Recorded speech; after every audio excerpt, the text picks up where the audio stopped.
Ipinagdiwang bilang ang pinakamatalinong tao na nabuhay kailanman, si Haring Solomon ay biniyayaan ng Diyos ng walang katulad na karunungan, hindi maisip na kayamanan at kapangyarihan na lumampas sa mga hangganan. Ngunit ano nga ba ang nangyari sa dakilang haring ito? Paano matatapos ng isang taong kinalulugdan ng Diyos ang kanyang mga araw sa pagsisisi, kawalan ng pag-asa at espiritual na pagkasira? Samahan kami sa paglalahad namin ng nakatagong kwento ng huling araw ni Solomon, isang araw na minarkahan ng malalim na pagmumuni-muni sa kanyang karilagan, kanyang mga pagkakamali, at ang masakit na mga bunga ng pagkaligaw sa landas ng Diyos. Tuklasin kung paano binibigkas ng isang hari na mayroon ng lahat ang mga salitang, "Ang lahat ay walang kabuluhan." Ngunit sa kabila ng kanyang panaghoy, ang kanyang kwento ay nagtataglay ng malalalim na aral na hanggang ngayon ay umaalingaw-ngaw. Manatili sa amin hanggang sa wakas upang tuklasin kung paano maipaliwanag ng mga pagkakamali ni Solomon ang aming landas at tulungan kaming maiwasan ang mga patibong na nagdulot sa kanya na maligaw. Ito ay hindi lamang kwento ng isang hari. Ito ang kwento nating lahat sa atin na nakipagpunyagi sa pagmamataas, tukso at pang-akit ng panandali ang pagnanasa ng mundong ito. Kung sa tingin mo ay nakaka-inspire at insightful ang kwentong ito, huwag kalimutang pindutin ang like button, mag-subscribe sa aming channel at pindutin ang notification bell. Sa ganitong paraan, hinding-hindi mo mapalampas ang aming mga update.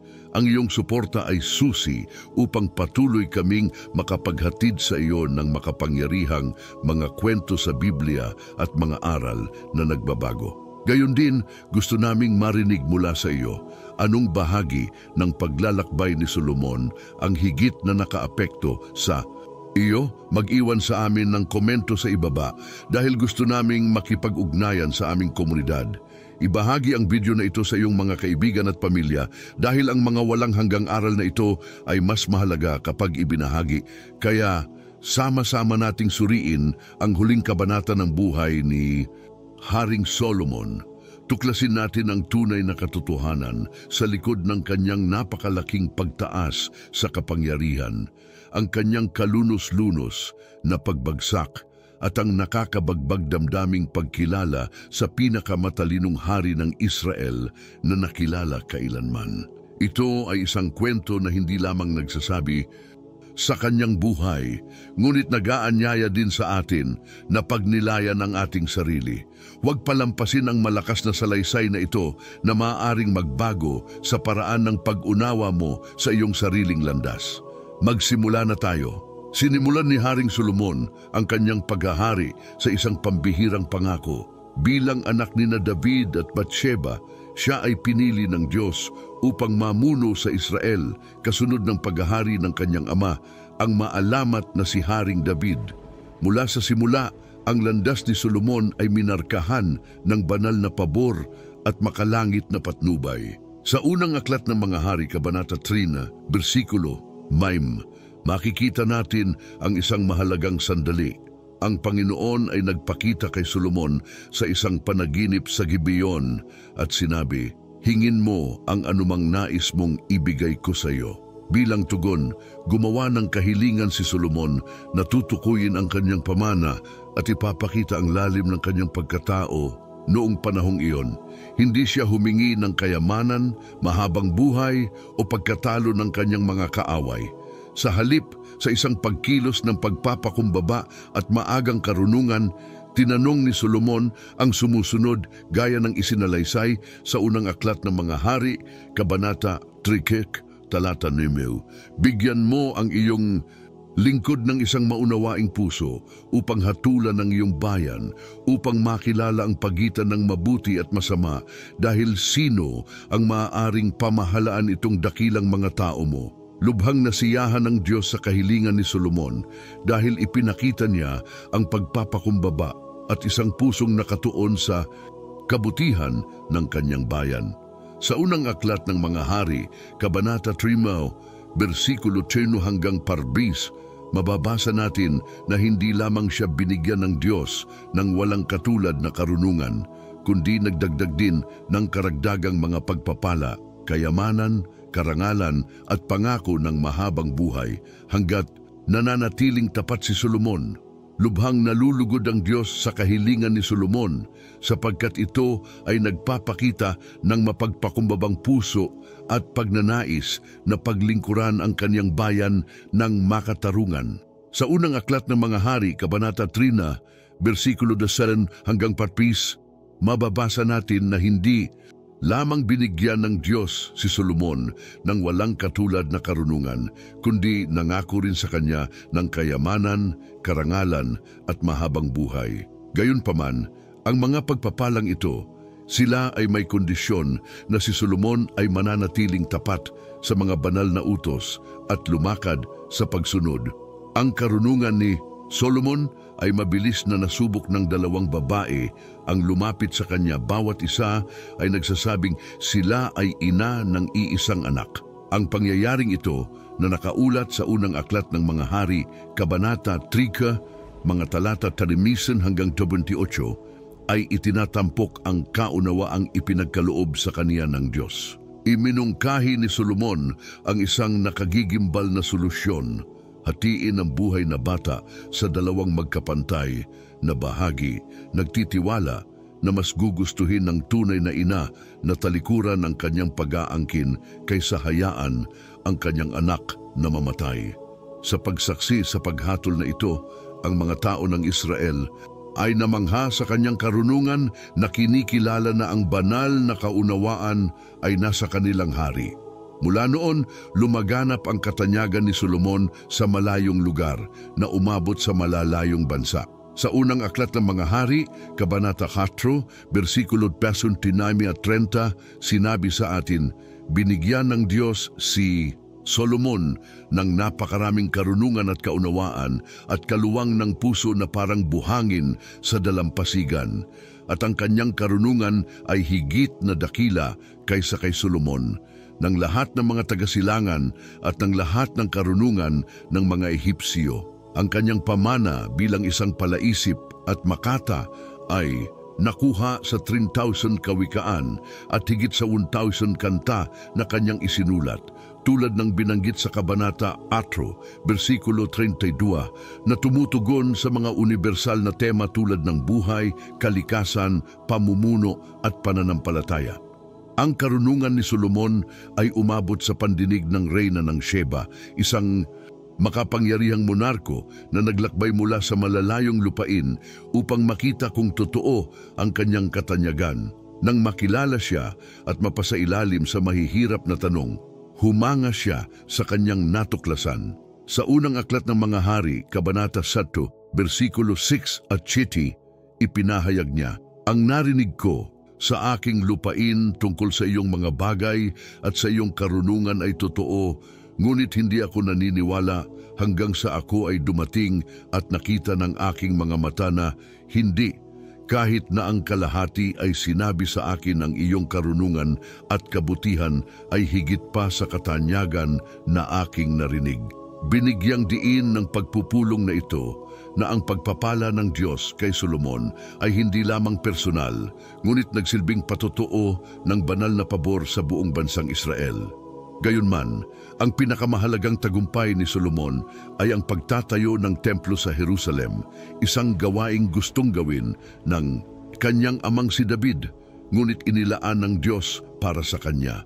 Ang templo ni Solomon na inilarawan sa unang aklat ng mga hari, Kabanata 8, ay isang kamanghamanghang arkitektura noong panahon nito. Itinayo mula sa pinakamagagandang materyales, cedar ng Lebanon, ginto, pilak at tanso na tumagal ng 7 taon upang matapos.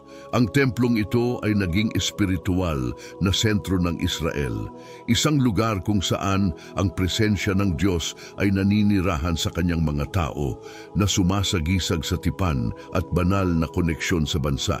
Sa unang aklat ng mga hari, Kabanata 8, bersikulo 7 at 11, sinabi sa atin, ang isang kamanghamanghang sandali nang matapos ang templo, pinuno ng ulap ang bahay ng Panginoon. Ang kaganapang ito ay sumasagisag sa presensya ng Diyos na nananahan sa kanyang mga tao. Pinangunahan ni Solomon ang bansa sa isang malakas na panalangin ng pag-aalay na nakatala sa Kabanata 8, mga bersikulo 22 hanggang 53, kung saan itinaas niya ang kadakilaan ng Diyos at hiniling sa kanya na pakinggan ang mga pakiusap ng kanyang mga tao. Ang kanyang panalangin ay walang kamatayan sa talatang 22, Panginoong Diyos ng Israel, walang Diyos na katulad mo, kahit sa langit sa itaas o sa lupa sa ibaba, ang Diyos na tumutupad ng tipan at awa sa iyong mga lingkod na lumalakad sa harap mo ng buong puso niya. Sa ilalim ng paghahari ni Solomon, ang Israel ay umabot sa isang walang katulad na antas ng kayamanan, kapangyarihan at impluensya. Ang kanyang kaharian ay naging isang biko ng kasaganaan, umaakit ng mga mangangalakal, iskolar at mga pinuno mula sa buong sinaunang mundo. Gaya ng inilarawan sa unang aklat ng mga hari, Kabanata 10, bersikulo 23 at 24, si Haring Solomon ay dakila kaysa sa lahat ng mga hari sa lupa sa kayamanan at karunungan. Hinanap ng buong lupa ang presensya ni Solomon upang marinig ang karunungan na mayroon siya ng Diyos. Ilagay mo sa puso niya. Ang kayamanan ni Solomon ay sadyang hindi mabilang.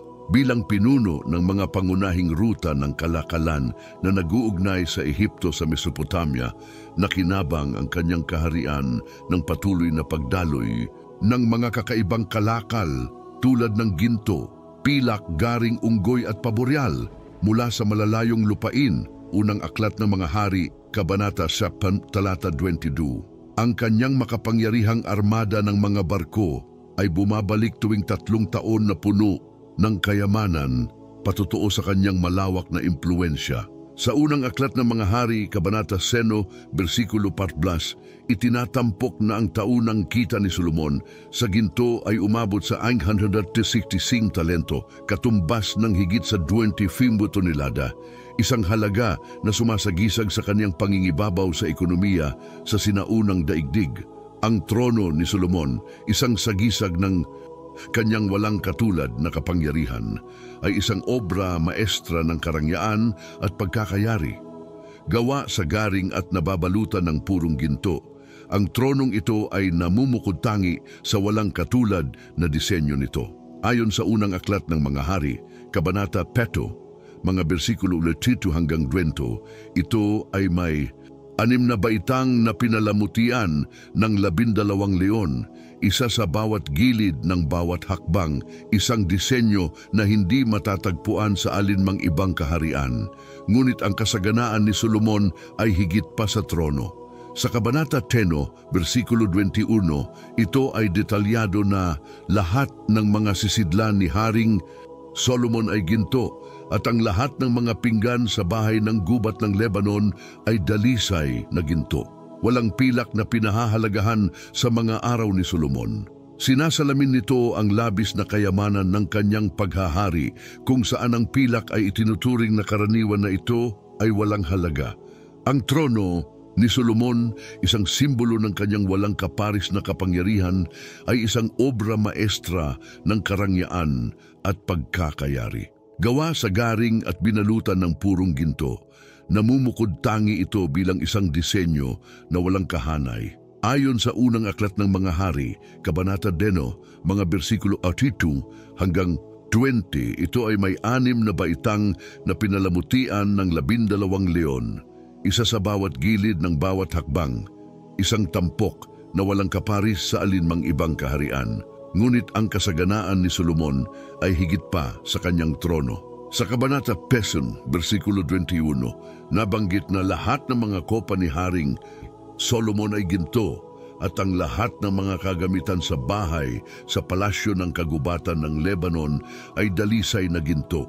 Walang bagay na gawa sa pilak, sapagkat ang pilak ay itinuturing na maliit na halaga sa ang mga araw ni Solomon. Sinasalamin nito ang napakaraming kasaganaan ng kanyang paghahari, kung saan ang pilak ay kasing karaniwan ng alabok at itinuring na walang halaga. Sa kabila ng malinaw na mga babala ng Diyos, dinala ni Solomon ang kanyang pagsuway sa isang nakababahalang antas sa pamamagitan ng pagkuha ng 200 asawa at 300 babae, gaya ng binanggit sa unang aklat ng mga hari, Kabanata 11, versikulo 3. Ang mga pag-aasawang ito ay hindi lamang kumakatawan sa mga estratehikong alyansa sa politika, kundi isang direktang paglabag ng banal na utos na itinakda sa Deuteronomio, Kabanata 20, versikulo 17. Ang hari ay hindi dapat kumuha ng maraming asawa, baka ang kanyang puso ay mabagabag, ilihis. Ang pag-uugaling ito ay nagmarka ng simula ng isang espiritual na paglihis na magkakaroon ng malubhang kahihinatnan para sa kanya at sa bansang Israel. Sa paglipas ng panahon, ang impluwensiya ng kaniyang mga asawang banyaga ay nagkaroon ng mapangwasak na epekto sa espiritual na buhay ni Solomon. Sa unang aklat ng mga hari, Kabanata 11, versikulo 4, sinabi sa atin, nang si Solomon ay matanda na, ang kaniyang mga asawa ay nagbalik ng kaniyang puso sa ibang mga Diyos, at ang kaniyang puso ay hindi sakdal sa Panginoon niyang Diyos, gaya ng puso ni David, kanyang ama. Ang espiritual na pagkahiwalay na ito ang umakay sa kanya na magtayo ng matataas na dako at mga altar na inialay sa mga dayuhang Diyos, kung saan isinagawa ang mga paghahain at pagsamba, isang bagay na tuwirang labag sa mga utos ng Diyos at sa kaniyang tipan sa Israel. Sa unang aklat ng mga hari, Kabanata 11, versikulo 5 hanggang 8, inilalarawan kung paano nagtayo si Solomon ng mga santuwaryo para kay Astarte, ang diyosa ng mga Sidonyo, gayon din sina Chemos at Molok, ang mga diyos ng mga Moabita at Amonita ayon sa pagkakabanggit. Ang mga gawaing ito ay nagsasangkot ng mga kasuklam-suklam na ritual, kabilang ang paghahain ng bata, isang bagay na lubos na kasuklam-suklam sa Diyos. Ang mga pagkilos na ito ay hindi lamang mga kilos ng kultural na pagpaparaya, kundi mga gawa ng lantarang pagsuway sa mga utos ng Diyos.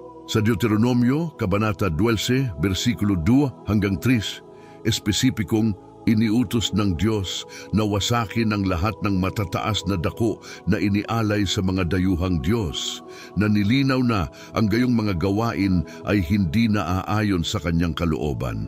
Ang kalunos-lunos na kabalintunaan ng kwento ni Solomon ay ang banal na karunungan na hiniling niya upang makilala ang mabuti at masama ay natabunan ng kanyang mga moral na kompromiso at pagsuway. Nakulong sa idolatriya, hindi pinansin ni Solomon ang malinaw na mga babala na ibinigay ng Diyos sa Israel mula pa noong panahon ni Moises. Sa Deuteronomio Kabanata 7, versikulo 3 at 4, ipinahayag ng Diyos, huwag kang mag-aasawa sa kanila sapagkat ihihiwalay nila ang iyong anak sa pagsunod sa akin at maglilingkod sa ibang mga Diyos. Ang pagsuway na ito ay hindi lamang minarkahan ang kanyang personal na paghina, ngunit naghasik din ng mga binhi ng pagkakabahabahagi at labanan para sa mga susunod na henerasyon ng Israel. Hindi na itago ang galit ng Diyos kay Solomon. Sa unang aklat ng mga hari, Kabanata 9, versikulo 7, malinaw na nagbabala ang Diyos na kung siya o ang kanyang mga inapo ay tumalikod upang maglingkod sa ibang mga Diyos, ang Israel ay mahihiwalay sa lupang pangako. Gayunman, pinatigas ni Solomon ang kanyang puso, binaliwala ang mga babalang ito, at nagpatuloy sa pagtatayo ng mga dambana at paggawa ng mga gawaing idolatroso. Sa wakas, sa Kabanata 11, versikulo 9 at 10, ito ay isinalaysay, at ang Panginoon ay nagalit kay Solomon, sapagkat ang kaniyang puso ay humiwalay sa Panginoon, sa Diyos ng Israel na nagpakita sa kaniya ng 2 beses. Ang banal na galit na ito ay minarkahan ang simula ng mga kahihinatnan na magpapabago sa kapalaran ng Israel. Kaya ang buhay ni Solomon na nagsimula sa banal na pangako at walang kapantay na pabor ay nagwakas sa kalunos-lunos na espiritual na pagkasira. Ang kanyang kwento ay nagsisilbing isang mataimtim na paalala na kahit na ang pinakamatalino at pinakamapalad ay maaaring mahulog kung hindi sila mananatiling tapat sa mga utos ng Diyos. Ang makalupang kadakilaan at kayamanan ay hindi sapat upang mapanatili ang isang pusong tumalikod sa lumikha nito. Ang Diyos ay nagpakita kay Solomon sa dalawang pagkakataon, malinaw na nagtuturo sa kanya na huwag sumunod sa ibang mga Diyos. Sa kabila nito, hindi sinunod ni Solomon ang mga utos ni Jehova. Ang kalunos-lunos na pag-alis sa kanilang orihinal na pananampalataya ay isang makapangyarihang babala. Ang taong nagtataglay ng lahat ng ito, karunungan, kayamanan at pagsang-ayon ng Diyos, ay pinahintulutan ng kanyang puso na maakit ng pang-akit ng mga dayuhang Diyos at ng impluensya ng mga nakapaligid sa kanya. Ipinagpalit niya ang kanyang debosyon sa Diyos para sa isang pagnanais na palugdan ang kanyang mga asawa at tanggapin ang mga Diyos-Diyosan na kanilang sinasamba. Ang Panginoon na saganang nagpala kay Solomon ngayon ay nagpahayag ng matinding paghatol sa kanya. Sa unang aklat ng mga hari, Kabanata 11, versikulo 11, ipinahayag ng Diyos, sapagkat ito ay nasa iyo at hindi mo iningatan ang aking tipan at ang aking mga palatuntunan na aking iniutos sa iyo. Aking aagawin sa iyo ang kaharian at ibibigay ko sa iyo, iyong lingkod. Ang propetikong anunsyo na ito ay minarkahan ang simula ng pagtatapos ng United Kingdom of Israel. Ang isang kaharian na umabot na sa kasukdulan ng kaluwalhatian at karangyaan sa ilalim ng paghahari ni Solomon ay napahamak na ngayon sa pagkakabahabahagi, labanan at alitan. Ang dating isang bansang nagkakaisa sa ilalim ng banal na pabor ay nasa bingit ng pagkakawatak-watak. Ang paghatol ng Diyos kay Solomon ay mabilis at mapagpasyahan, ngunit ito rin ay minarkahan ng awa. Para sa pag-ibig ni David, ang ama ni Solomon, hindi bubunutin ng Diyos ang kaharian noong nabubuhay pa si Solomon. Sa halip, ang buong bigat ng kahihinatnan ay babagsak sa kanyang anak na si Rehoboam. Sa unang aklat ng mga hari, Kabanata 11, versikulo 12 at 13, tiniyak ng Diyos na tutuparin ang kanyang pangako kay David, ngunit mahahati ang kaharian dahil sa hindi katapatan ni Solomon. Ang desisyong ito ay sumasalamin sa katarungan ng Diyos at sa kanyang katapatan sa pangakong ginawa sa sambahayan ni David.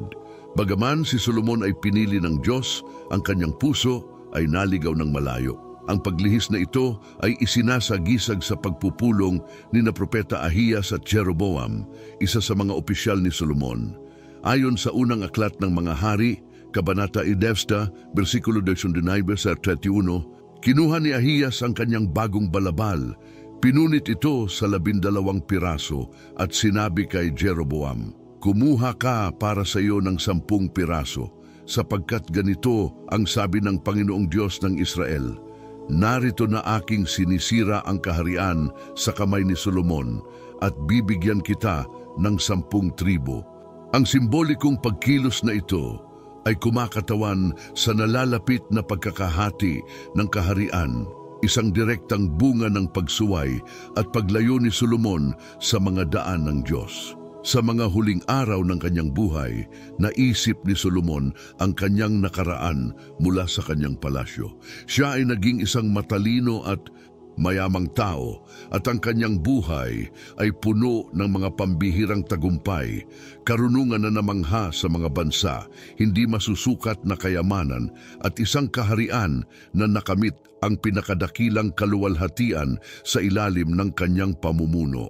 Gayunpaman, ang mga tagumpay na iyon ay hindi nagbigay sa kanya ng kapayapaan o kasiyahan sa kanyang mga huling araw.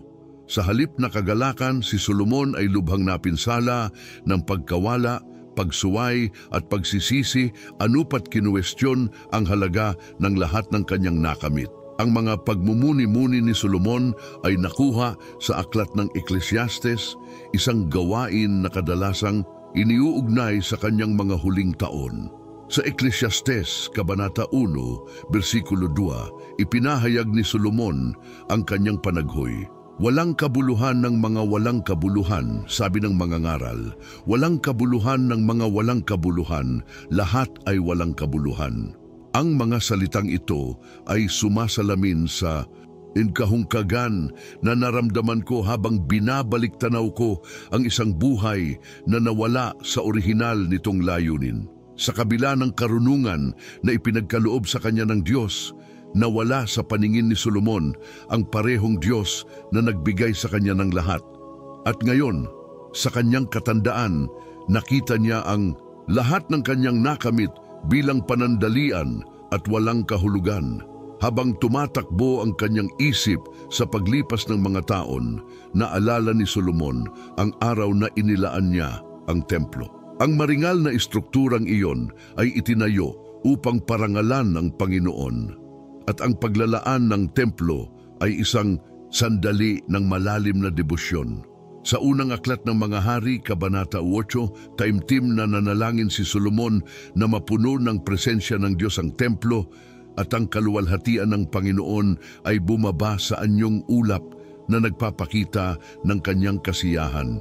Gayunpaman, ngayon sa kanyang mga huling araw, ang puso ni Solomon ay malayo sa mga sandaling iyon ng pagiging malapit sa Diyos, na nalubog sa panghihinayang at kalungkutan sa kanyang paglihis. Sa Ecclesiastes, Kabanata 2, mga bersikulo 10-11, sinasalamin ni Solomon ang kanyang mga pagsisikap at mga nagawa. Hindi ko ipinagkait sa aking mga mata ang anumang ninanais nila, ni hindi ko pinagkaitan ng aking puso ng anumang kasiyahan, sapagkat ang aking puso ay nasiyahan sa lahat ng aking gawain, at ito ang kagantihan ng lahat ng aking pagpapagal. Nang magkagayoy aking inisip ang lahat ng mga gawa na ginawa ng aking mga kamay, at ang kabagahang ginawa ko sa kanila, at aking nakita na ang lahat ay walang kabuluhan at tumatakbo sa pagsunod sa hangin na walang pakinabang sa ilalim ng araw. Ang mga salitang ito ay sumasalamin sa panghihinayang ng isang tao na naghanap at nakakuha ng lahat ng bagay na may aalok ng mundo para lamang matuklasan na wala sa mga ito ang makapupuno sa espiritual na kahungkagan na naramdaman niya sa loob. Ang kayamanan ni Solomon ay nagbigay daan sa kanya upang tamasahin ang lahat ng makalupang kasiyahan. Nagtayo siya ng mga malalaking palasyo, nagtanim ng mga ubasan, nag-ipon ng mga kayamanan, at may daan-daang mga tagapaglingkod at musikero sa paglilingkod sa kanya. Gayunpaman, habang siya ay sumusulong sa kanyang katandaan, ang lahat ng ito ay tila walang laman at walang kabuluhan sa kanya. Sa Ecclesiastes, Kabanata 5, versikulo 10, ang katotohanan ito ay itinampok. Ang umiibig sa salapi ay hindi masisiyahan sa salapi, at ang umiibig sa pagkakaroon ng marami ay hindi magbubunga. Ito rin ay walang kabuluhan.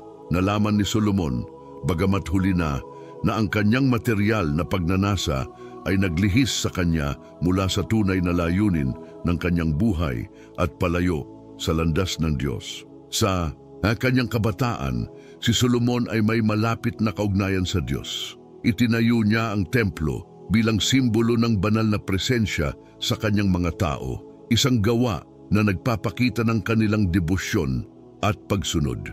Gayunpaman, sa paglipas ng panahon, ang kanyang maraming kasal sa mga dayuhang babae, ang kanyang mga alyansa sa politika at ang kanyang mga pangako sa idolatriya ay lumayo sa kanya mula sa Panginoon. Tinalikuran niya ang kanyang unang pag-ibig, ang Diyos na nagbigay sa kanya ng walang katulad na karunungan, at biniyayaan siya ng kayamanan at kapangyarihan.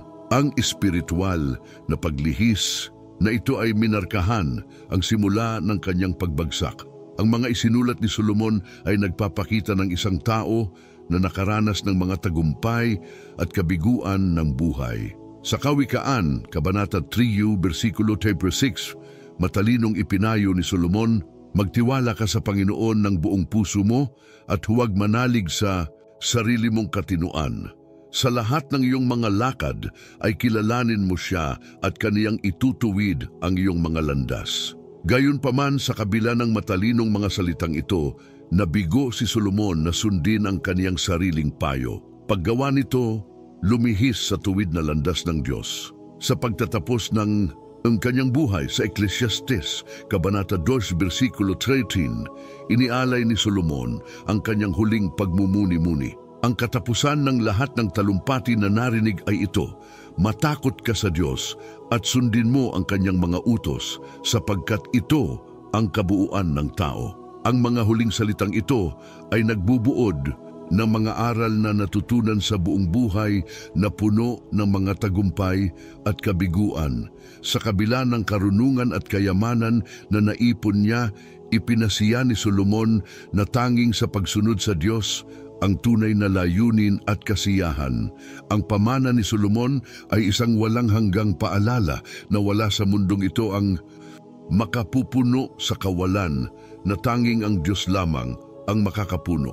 Ang katapusan ng lahat ng talumpati na narinig ay ito: matakot sa Diyos at sundin mo ang kaniyang mga utos, sapagkat ito ang lahat ng bagay sa tao. Ang mga salitang ito na isinulat sa pagtatapos ng kanyang buhay ay nakakuha ng diwa ng naunawaan ni Solomon na ang pagsunod sa Diyos ang tanging tunay na landas patungo sa katuparan. Ang kanyang huling pagmuni-muni ay sumasalamin sa isang malalim na karunungan na ipinanganak mula sa mga pagkakamali at pagsisisi na nagmarka ng kanyang mga huling araw. Sa pamamagitan ng sarili niyang karanasan, naisip ni Solomon na walang anumang bagay sa mundong ito, maging ang karunungan o kayamanan, ang makapagbibigay ng tunay na kapayapaan at layunin gaya ng nagagawa ng katapatan sa Diyos. Ang huling araw ni Solomon ay isang malungkot na paalala ng panandaliang katangian ng makalupang mga gawain. Bagamat natanggap niya ang pinakadakilang mga regalo mula sa Diyos, nilustay niya ang mga ito sa pamamagitan ng pagtalikod sa Kanya.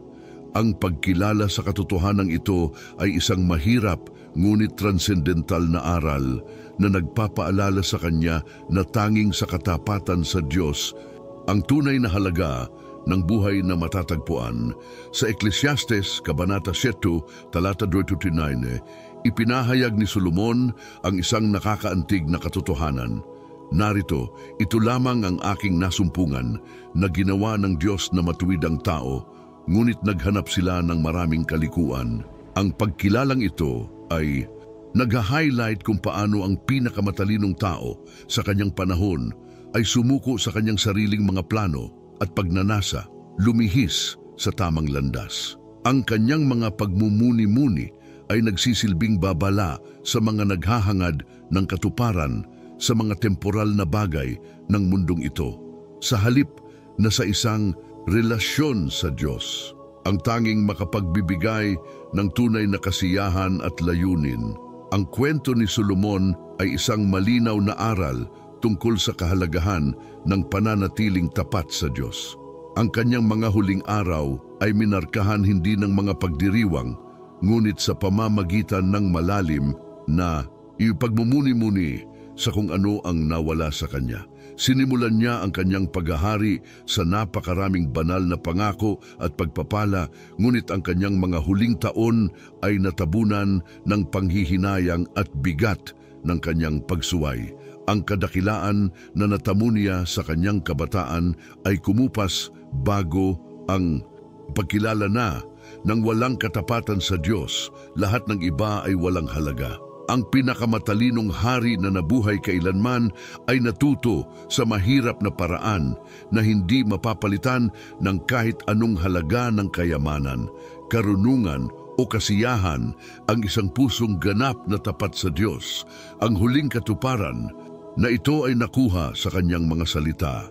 Ang ating tunay na layunin ay hindi sa paghahangad ng makalupang mga pakinabang, ngunit sa pagkatakot sa Diyos at pagsunod sa kanyang mga utos. Ito ay isang pahayag na nag-aanyaya sa bawat mambabasa na pagnilayan ang kanilang sariling kaugnayan sa lumikha na nagpapaalala sa atin na ang tunay na kahulugan ng buhay ay matatagpuan sa pagsunod at magalang na takot sa Diyos.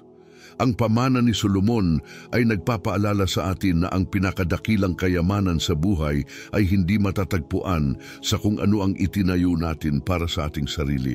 Ngunit sa relasyon na mayroon tayo sa Diyos, sa kanyang mga huling araw, nagmuni-muni siya sa kanyang mga nagawa at pagkakamali na pagtatanto na ang lahat ng kasiyahan sa lupa ay walang laman kung hindi sila nakaugat sa isang buhay na nakatuon sa Panginoon. Sa kabila ng kanyang karunungan at kayamanan, napagpasyahan ni Solomon na ang tunay na kasiyahan ay matatagpuan lamang sa pangako, sa banal, hindi sa makamundong mga tagumpay. Ang huling araw ng buhay ni Haring Solomon ay minarkahan hindi ng kagalakan ng tagumpay, kundi ng sakit ng isang buhay na lumayo sa Diyos. Ang kanyang kwento ay nagpapaalala sa atin na hindi mahalaga kung paano ka magsisimula, ngunit kung paano mo natapos. Ang pagkatotoo sa kanilang mga pagkakamali ay nangangahulugan ng pagsisikap na manatiling tapat sa Diyos hanggang sa wakas, na kinikilala na ang tunay na tagumpay ay matatagpuan sa espiritual na pagtitiyaga at hindi sa mga tagumpay sa lupa. Isapuso natin ang mga huling salita ni Solomon at tandaan na ang tunay na karunungan at layunin ay matatagpuan sa pagkatakot sa Diyos at pagsunod sa kanyang mga utos. Ang kanyang buhay, bagamat may mga tagumpay at kabiguan, ay nagtuturo sa atin na ang katuparan ay hindi nagmumula sa kayamanan o kapangyarihan, ngunit mula sa isang malapit at tapat na relasyon sa Panginoon. Sa huli, ang kaugnayang ito sa Diyos ang nagbibigay ng tunay na kasiyahan at kapayapaan na higit pa sa anumang tagumpay sa lupa. Kung nakita mong nakakapagpapaliwanag ang mensaheng ito, mangyaring i-like, mag-subscribe at ibahagi ito.